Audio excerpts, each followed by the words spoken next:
So ayan mga kadrama-rama, alam ko pong inaabangan nyo po no, yung next na mangyayari po dito sa Abot Kamay na Pangarap dahil sobrang nakakatense na nga po no, yung pinapakita talaga ni Director every episode dito sa Abot Kamay na Pangarap dahil alam naman po talaga natin no mga kadrama na noong una pa man talaga, unang-una po talaga na nagkaroon talaga ng kaalaman itong si Doc Lindon nga po no, about talaga sa pagkatao ni Zoe na mag-ama po talaga sila ni Doc Carlos. Kaya itong si Lindon ay talagang matagal niya talaga na tinago yung sekreto na yun. Dahil gusto niya nga po talaga na sila Doc Carlos at saka sila Zoe yung magsabi talaga ng katotohanan, hindi po manggaling sa kanyang bibig. Diba? Kaso, yung nangyari po ngayon, dahil hindi pa naman talaga sinasabi ni Doc Lindon talaga dito kinaanalin yung katotohanan dahil hindi din talaga gusto ng direktor na sabihin nila kaagad-agad dahil pag sinabi nila yung katotohanan ay matatapos na po talaga yung Abot Kamay na Pangarap. So ngayon po mga kadrama, alam naman po talaga natin na nasa end na po tayo, end ng revelasyon dito talaga sa Abot Kamay na Pangarap. Posible nga po talaga na sabihin na po talaga ni Doc Lindon yung katotohanan about sa kanyang nalalaman. Na pwede niyang sabihin dito na Annalyn, matagal ko nang alam at matagal ko nang gustong sabihin talaga sa inyo to na itong si Zoe ay hindi anak ng daddy mo na si RJ, kundi anak po talaga siya ni Doc Carlos. Siya po yung tunay na ama ni Zoe, hindi po yung daddy mo. Diba pag sinabi to ni Doc Lindon, sino ba naman yung hindi magugulat no?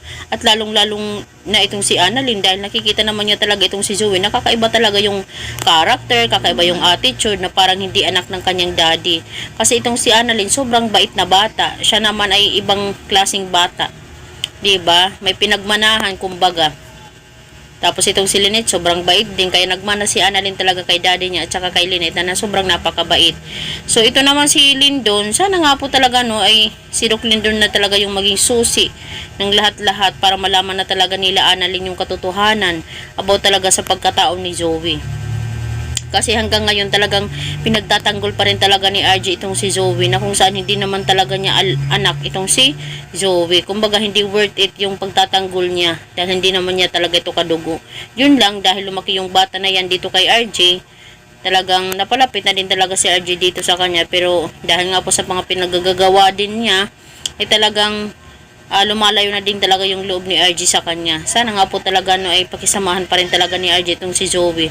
Kahit malaman na talaga nila na hindi talaga niya ito anak, kundi kay Carlos. At lalong-lalo na pag sinabi pa talaga ni malaman pa talaga nila yung katotohanan na itong si Zoe talaga yung naging dahilan pagkamatay ni Don Pepe. Possible talaga hindi na talaga tanggapin si Zoe. Makulong talaga silang mag-iina, mag-aama. Diba? Dahil marami po talaga silang kasalanan. Dahil sangkot nga po talaga silang tatlo sa pagkamatay nga po talaga ni Don Pepe, no?